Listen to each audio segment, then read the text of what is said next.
Voilà, prions. Seigneur, nous voulons avant d'écouter ta parole, nous placer devant toi, parce que nous savons que ce n'est pas juste une suite de mots et de paroles qui pourraient en soi-même agir. Nous avons vraiment besoin que ton Esprit Saint vienne et que ta présence au milieu de nous fasse que les choses que tu veux nous dire puissent se graver dans nos cœurs. Seigneur, nous te prions pour que ce matin nous soyons encouragés, fortifiés, peut-être même repris si besoin. Parle-nous encore ce matin par ta parole. C'est dans le nom de Jésus. Ne regarde pas, Seigneur, à la faiblesse de ton serviteur, mais regarde, Seigneur, aux besoins de ton peuple. Dans le nom de Jésus. Amen. Alors, ce matin, je vous propose de rester sur le récit et l'histoire du prophète Élie, que nous suivons depuis quelques mois, maintenant à chaque fois que j'apporte la prédication. Mais nous allons faire un petit flashback. Le flashback, c'est quand on revient en arrière, vous savez. Dans un film, là, d'un coup, il se passe quelque chose, et là, on n'est plus dans le temps présent, on revient là où on en était. Eh bien, c'est ce qu'on va faire. On va revenir juste avant le miracle au Mont Carmel. Le miracle au Mont Carmel, c'est le moment où le feu est descendu du ciel, vous savez, sur la montagne et a consumé le sacrifice. Et ce matin, nous allons revenir sur ce qui s'est passé juste avant, au moment où il y a eu une rencontre entre le prophète Élie et un des responsables, le chef du palais du roi Akab. Le roi Akab qui était un roi apostat, un roi qui a détesté Dieu, un roi qui avait renié le Seigneur sous l'influence de sa femme, la terrible et cruelle reine Jézabel. La famine régnait à ce moment-là en Israël et nous allons lire, je vous invite à suivre si vous le voulez, là, ici, sur le mur. Nous allons lire le premier livre des rois, le chapitre 18, les versets 1 à 16. Lisons. Bien des jours passèrent, et au bout de 3 ans, la parole de l'Éternel fut adressée à Élie. Va te présenter devant le roi Akab, et je ferai tomber de la pluie sur le pays. Parce que la pluie n'était pas tombée pendant 3 ans. Élie partit pour se présenter devant Akab. La famine était grande à Samarie. Samarie, c'était la capitale de ce royaume d'Israël. Quant à Akab, il fit appeler Abdias, le chef de son palais. Or, Abdias craignait beaucoup l'Éternel. Lorsque Jézabel avait exterminé les prophètes de l'Éternel, il avait pris 100 prophètes et les avait cachés par groupes de 50 dans des grottes, où il les avait nourris de pain et d'eau. Alors prophète ici, c'est au sens large, c'était des gens qui parlaient de la part de Dieu, des sortes de prédicateurs ou de pasteurs. Akab dit à Abdias, « Va vers toutes les sources d'eau et vers tous les torrents du pays. Peut-être trouveras-tu de l'herbe. Ainsi, nous pourrons garder les chevaux et les mulets en vie et nous n'aurons pas besoin d'abattre du bétail. » Ils se partagèrent le pays à parcourir. Akab partit seul par un chemin et Abdias par un autre. Voilà, notez le roi Akab qui veut sauver son bétail, qui veut sauver son cheptel de chevaux. Et pour l'époque, les chevaux, c'est vraiment la richesse suprême. C'est un moyen de pouvoir pour les soldats. Et donc, il envoie son chef de palais, son chambellan et lui-même, et ils vont explorer le pays pour essayer de trouver encore de l'eau. Voici la suite. Abdias était en route quand Élie le rencontra. L'ayant reconnu, Abdias tomba le visage contre terre et dit « Est-ce toi, mon seigneur Élie ?» Il lui répondit « C'est bien moi. Va dire à ton seigneur, voici Élie. » Abdias dit quel péché ai-je commis pour que tu me livres, moi, ton serviteur, entre les mains d'Akab? Il me fera mourir. L'Éternel est vivant. Il n'y a aucune nation, ni aucun royaume où mon Seigneur n'ait envoyé quelqu'un à ta recherche. Donc il parle du roi Akab qui a envoyé des messagers pour trouver Élie. Quand on disait que tu n'y étais pas, il faisait jurer le royaume et la nation que l'on ne t'avait pas trouvé. Et maintenant, toi, tu me dis, va dire à ton Seigneur, voici Élie. Mais quand je t'aurai quitté, l'Esprit de l'Éternel te transportera, je ne sais où. Je serai allé informer Akab, mais comme il ne te trouvera pas, il me tuera. Cependant, moi, ton serviteur, je crains l'Éternel depuis ma jeunesse. Et en fait, dans le mot en hébreu, c'est même depuis mon enfance. N'a-t-on pas dit à mon Seigneur ce que j'ai fait? Quand Jézabel a tué les prophètes de l'Éternel, j'ai caché 100 prophètes de l'Éternel, par groupe de 50, dans des grottes, et je les ai nourris de pain et d'eau. Et maintenant, toi, tu dis, va dire à ton Seigneur, voici Élie, il me tuera. Élie répondit, l'Éternel, le maître de l'univers, dont je suis le serviteur, est vivant. Aujourd'hui, je vais me présenter devant Akab. Abdias alla donc à la rencontre d'Akab et l'informa de la situation. Akab partit alors à la rencontre de Élie. Voilà jusque-là la lecture de la parole de Dieu. Alors, connaissez-vous l'Edelweiss? L'Edelweiss, on n'en a pas beaucoup ici dans la région de Saint-Jean-de-Marvejols. Dans notre région, on n'est pas une région à Edelweiss. L'Edelweiss, par contre, il y a quelques Suisses ici. Eux, ils connaissent bien l'Edelweiss. L'Edelweiss, c'est une fleur délicate, une très belle fleur. Une fleur extrêmement rare qui pousse d'ailleurs souvent de façon assez solitaire et qui, pendant des siècles, a fait la surprise des alpinistes. L'Edelweiss a la particularité de pouvoir pousser même sur des sols extrêmement arides, là où il n'y a même pas d'herbe parfois, à des altitudes et à des conditions extrêmes. On la retrouve même des fois à des sommets où il fait moins 20 degrés, moins 30 degrés. Et l'Edelweiss est là. Elle a poussé dans un terreau, dans une terre stérile et rocheuse. De la même manière qu'elle n'a pas été la surprise du prophète Élie, certainement, de découvrir dans la cour du palais d'Abdias, bon là ici pas dans la cour au sens physique, mais parmi les courtisans, parmi les gens de l'entourage du roi Akab, de découvrir en Abdias le chef du palais du palais du terrible roi Akab, un homme qui a gardé une foi vivante et pure en l'Éternel. Le texte biblique nous le dit, Abdias craignait beaucoup l'Éternel. Et il ne s'agit pas ici d'une simple crainte de « Oh, j'ai peur que Dieu me tape », mais dans le sens où il y avait une profonde et grande révérence intérieure de cet homme, un profond respect pour Dieu, pour l'Éternel. Et nous pouvons nous demander, mais d'où venait la foi d'Abdias? Comment une foi pareille peut-elle subsister et naître plutôt dans un environnement pareil?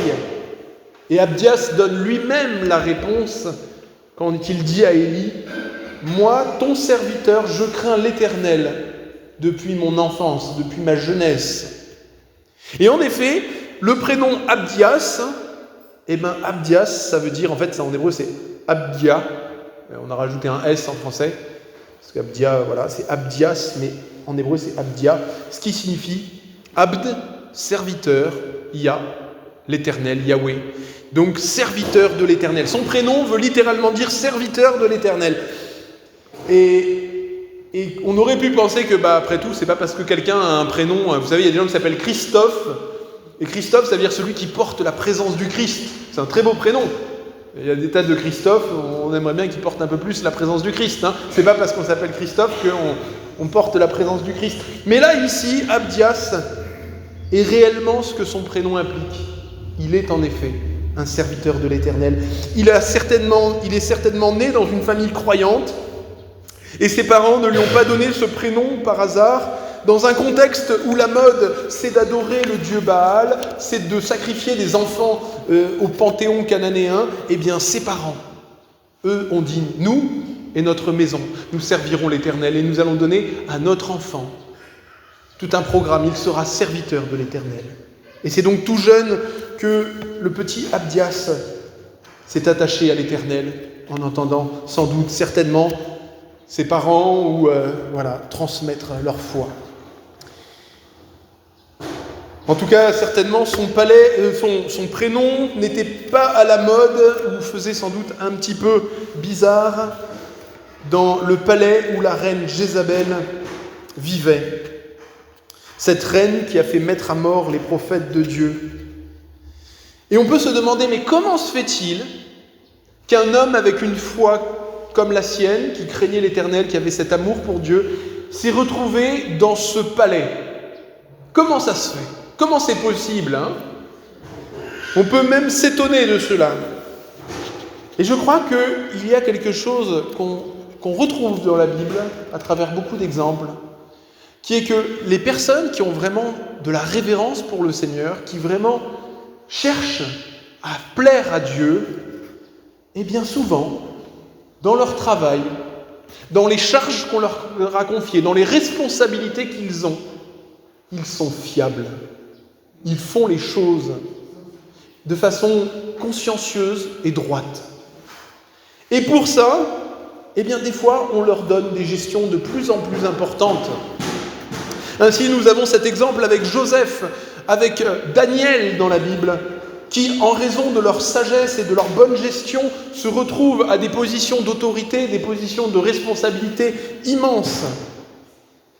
En effet, la parole de Dieu nous dit que la façon dont nous nous comportons au travail, eh bien, c'est aussi un reflet, on va dire, de ce qu'il y a dans notre cœur. Il est écrit dans les Proverbes, il est dit « Le juste prend soin de son bétail ». Et dans une société d'agriculteurs-éleveurs, ce n'est pas une petite chose de dire cela. La ville prospère grâce à la bénédiction des justes, Proverbes chapitre 11. Et donc cet homme, fidèle dans les petites choses, eh bien, malgré sans doute l'opposition de la reine, sans doute malgré le dédain ou le mépris du roi pour la foi de cet homme, eh bien, a quand même gravi les échelons. Dieu avait déterminé, et ce n'était donc pas totalement un hasard, que même au palais de l'infâme roi Akab, même au palais de l'ignoble reine Jézabel, il y aurait quelque part un fidèle serviteur de Dieu. Alors évidemment, la rencontre entre ces deux hommes ressemble à une rencontre entre deux hommes que tout oppose. L'un a choisi, c'est le prophète Élie, de dire au roi sa vérité. Il a fui le roi et ses soldats pour échapper à la mort et à la persécution. Comment peut-on être fidèle à Dieu en servant tous les jours un roi qui est infidèle? Comment Akab peut-il confier la gestion de sa maison et la survie de ses troupeaux à un serviteur du Seigneur? Et Abdias n'est pas aveugle sur les défauts de son roi, notez-le. Il sait qu'il risque la mort s'il va annoncer que Élie est là et que le roi ne le trouve pas. Il connaît le mauvais caractère de son roi. Il sait qu'il est plus concerné par ses animaux que par son peuple. Mais le roi est obligé de compter sur Abdias, car certainement il n'a pas de meilleur serviteur. Il n'en a pas qui réussit mieux ce qu'on lui demande. La position d'Abdias est peut-être une position au moins aussi difficile que celle du prophète Élie. Parce que Abdias, dans son contexte, est comme dans une ligne de crête, avec une falaise d'un côté et une falaise de l'autre. Il est continuellement entre un risque de mourir, exécuté par le roi, de perdre la faveur qui est la sienne, et dans le même temps, il a au risque d'être dans la compromission et de chuter par rapport à Dieu. Certainement, Abdias a dû supporter dans le silence, en silence au palais, beaucoup de paroles, beaucoup de gestes, beaucoup d'actions avec lesquelles il était en profond désaccord. Mais dans tout cela, il a su rester fidèle à Dieu et garder une conscience pure, sans perdre son poste ni sa vie. Et la preuve qu'il est resté fidèle à Dieu, c'est que quand l'ordre est venu de la reine Jézabel, que l'on extermine les prophètes de l'Éternel, pourquoi d'ailleurs est-ce que la reine Jézabel a voulu qu'on tue les prophètes de l'Éternel? Parce qu'ils s'opposaient à l'ignoble culte de Baal pour lequel on offrait des enfants en sacrifice. Eh bien, Abdias a sauvé la vie d'une centaine de prophètes. Et il s'est occupé de les nourrir. Alors ici, en 2018, on a fait un synode. Et pendant 3 jours, on a nourri une cinquantaine de pasteurs et une cinquantaine de délégués. Et je peux vous dire que c'est du travail. Et là, dernièrement, je reviens du synode de Berre, où pareil, on était une centaine de pasteurs et délégués, et il a fallu que l'église locale nous nourrisse. Et bien, c'était un travail. Sur 3 jours, tout le monde était épuisé. Eh bien, Abdias, lui, certainement, l'a fait pendant des semaines, peut-être même des mois, pour sauver ces hommes. Il l'a fait en cachette, en risquant sa vie, et il l'a fait par amour pour le Seigneur. Et pourquoi l'a-t-il fait? Parce que, comme le dit l'Écriture, lui qui pourtant avait toujours obéi à son roi dans tout ce que son roi lui demande, il sait qu'il y a des fois où il vaut mieux obéir à Dieu qu'obéir aux hommes. Il est plus sûr d'obéir au Seigneur quand les hommes contredisent et donnent des ordres qui sont contraires à la volonté de Dieu.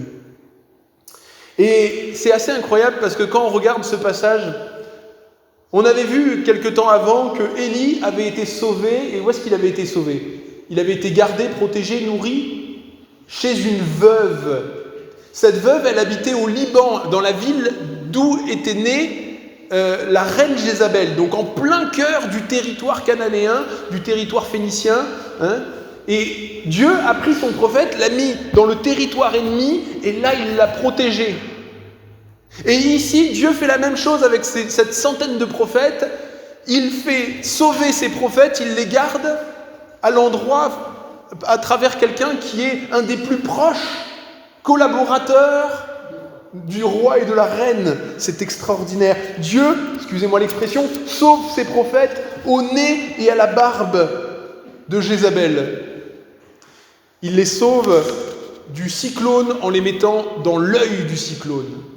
Des fois, c'est au plus proche de l'ennemi que Dieu nous garde le mieux. C'est au plus proche du danger, au plus proche de l'épreuve que Dieu nous protège. Alors, Abdias a fait ce qui était juste. Il a fait ce que Dieu attendait de lui, dans la situation et la place et la vocation qui était la sienne. Et s'il a sauvé les prophètes, il l'a fait pas seulement pour les prophètes, mais il l'a fait aussi pour son propre peuple, pour le peuple d'Israël, pour qu'il y ait dans l'avenir encore des prophètes, encore des hommes qui aiment le Seigneur, encore des gens qui puissent servir l'Éternel et qui puissent enseigner à la prochaine génération ce que l'Éternel attend d'eux et comment hériter de l'alliance avec Dieu. Cette situation, bien sûr, et je crois que c'est ce vers quoi le texte nous interroge, c'est que nous, en Occident, pour l'instant, nous avons encore le privilège de la liberté de culte et de conscience. Mais ce n'est pas non plus tous les jours facile de rester fidèle à Dieu. Nous avons dans nos foyers, dans nos lieux de travail, nous aussi, des défis. Il y a déjà, et peut-être de façon encore plus grande, des dilemmes. Nous nous demandons à qui obéir. Il y a des dilemmes d'obéissance que nous n'avions pas forcément autant il y a 30 ans, il y a 50 ans, il y a 60 ans. Pas facile aujourd'hui d'être directeur d'école à l'heure des cours obligatoires sur le genre et la sexualité.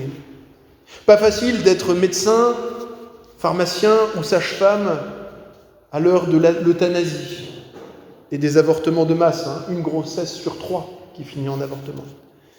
Que ce soit vis-à-vis de l'État, des collectivités, des entreprises privées, la société dans laquelle nous vivons est de plus en plus hostile à la religion en règle générale, mais plus particulièrement, je crois, à la foi chrétienne. Et nous pouvons comparer quelque part la situation de l'Église en France et des églises en Occident avec la période qui a immédiatement précédé l'apostasie complète sous le roi Akab. Nos valeurs, notamment celles basées sur le respect de la vie, ne sont plus comprises, admises ou acceptées. Vivre sa foi selon sa conscience, que ce soit à l'école, au bureau, à l'hôpital, dans toute institution, devient et deviendra certainement encore chaque jour un défi plus grand. Et peut-être, dans ces moments de tiraillement, vous sentez au quotidien votre conscience attaquée. Et vous ne savez pas quoi faire, que dire. Vous avez peur, nous avons peur de perdre notre métier, peur de perdre notre moyen de subsistance. Et peut-être même, pire encore, peur de perdre notre intégrité. Alors comment faire dans ces situations-là ? Ou comme Abdias, nous sommes au milieu d'une génération perverse et corrompue qui ne sait même plus distinguer sa droite de sa gauche. Et je crois que la solution, nous la trouvons déjà ici dans le texte, dans ce passage. Abdias, je crois, a tenu bon parce que, comme le dit la parole de Dieu, il éprouvait dans son cœur la crainte de Dieu, la révérence envers Dieu, le respect profond pour le Seigneur. Si l'Edelweiss peut pousser, c'est parce qu'elle sait trouver ses racines et puiser les éléments qu'il lui faut pour survivre là où d'autres ne survivraient pas. Il en est de même pour la foi. Il y a plusieurs façons, plusieurs aspects. Nous vivons et nous sommes appelés à vivre notre foi chrétienne, qu'elle soit pleine de joie, pleine de reconnaissance. Voilà, il y a toutes sortes de choses, mais on ne peut pas et on ne doit pas enlever de la foi chrétienne une forme de crainte pour le Seigneur.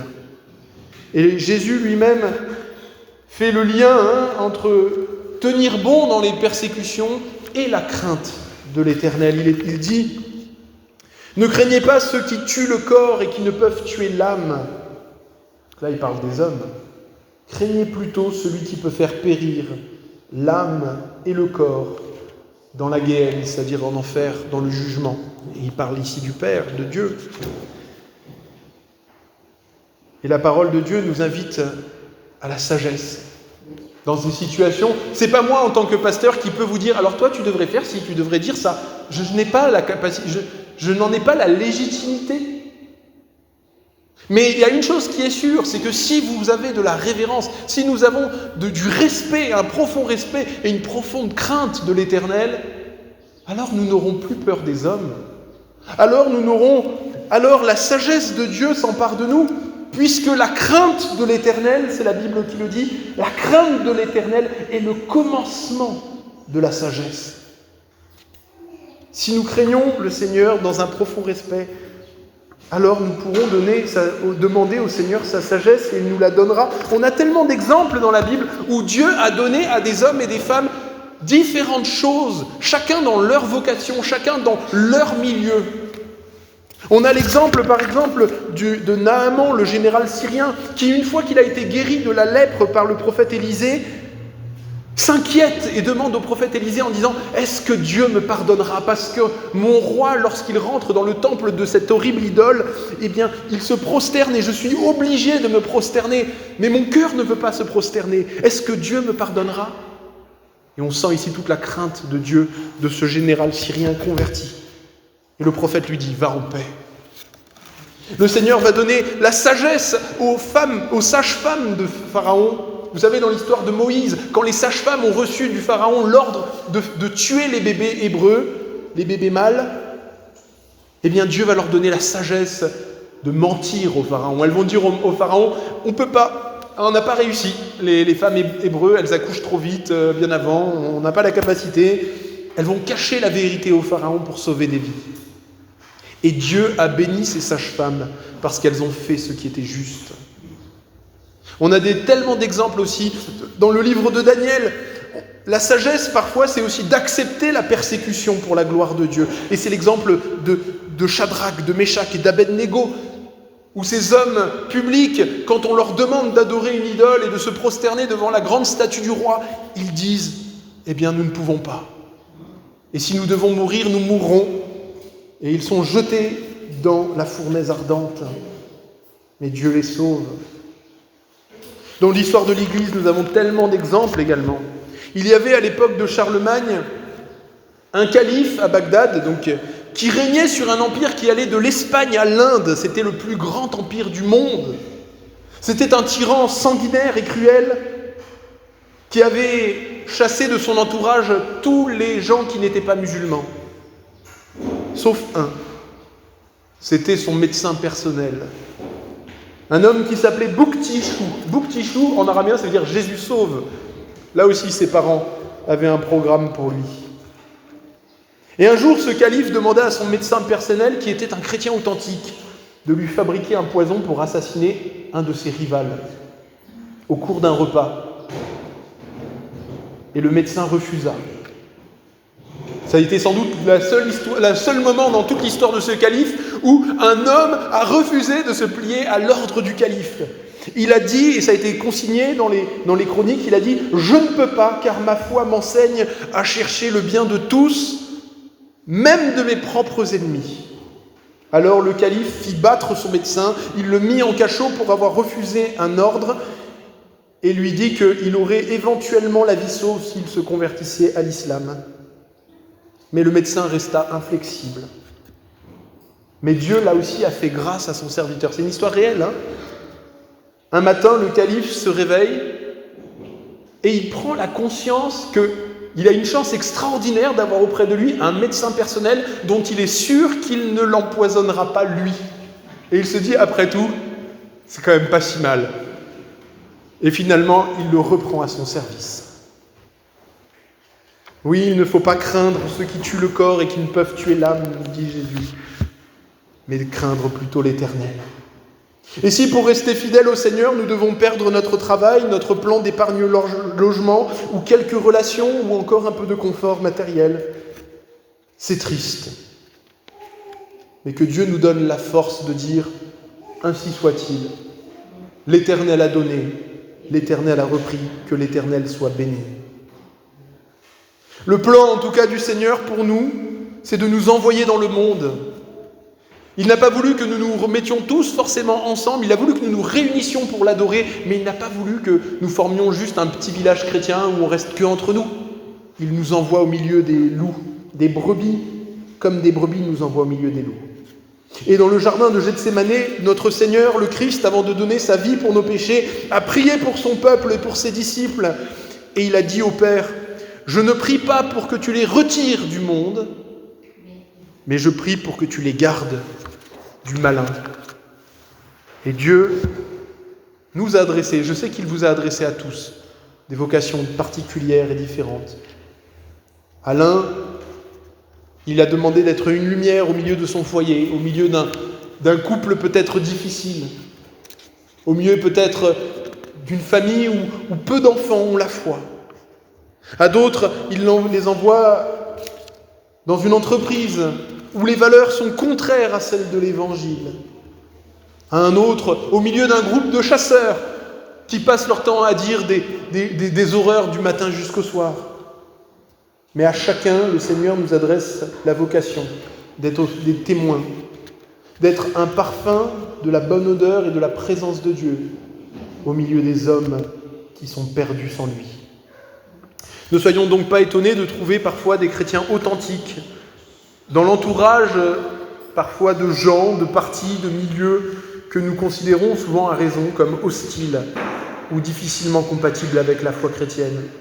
Et ne jugeons pas trop vite. Peut-être ce matin le Seigneur veut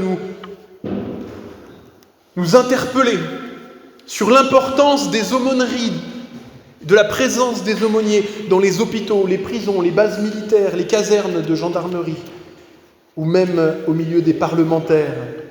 Et le Seigneur nous demande de nous y engager par la prière ou par nos dons. Il nous demande d'être attentifs envers les frères et les sœurs qui vivent des vocations difficiles, de ne pas les laisser porter seuls un poids qui est souvent très lourd et qu'ils portent souvent dans le silence et la solitude. Soyons sages et prudents, comme Jésus nous y invite, prudents comme des serpents, mais purs comme des colombes. Restons fidèles au Seigneur dans la foi et dans la crainte de Dieu, qui fait pleinement partie de notre foi. Nous voulons transmettre cela aux générations futures et regarder aux exemples de foi, aux martyrs qui nous sont passés bien avant nous et qui nous ont donné un bon exemple. Regardons avec crainte, révérence et amour au Seigneur qui est mort pour nos fautes et qui est ressuscité avec puissance et qui reviendra, certainement, nous le savons, bientôt avec gloire. Et je vous invite à la prière. Prions. Seigneur, tu dis dans ta parole que nous sommes environnés d'une grande nuée de témoins et tu nous invites à rejeter tout fardeau et notamment le péché qui nous enveloppe si facilement. Seigneur, ce matin encore, nous voulons courir avec persévérance dans la carrière, dans la vocation que tu as ouverte pour nous. Et nous voulons le faire en ayant les regards fixés sur toi, Seigneur. Toi qui es notre chef. Toi qui, en vue de la gloire et de la joie qui t'était réservée, a accepté de souffrir la croix. Toi qui as préféré l'ignominie et le mépris pour rester fidèle et qui a pu t'asseoir à la droite du trône de Dieu le Père. À toi la gloire, aide-nous. Amen.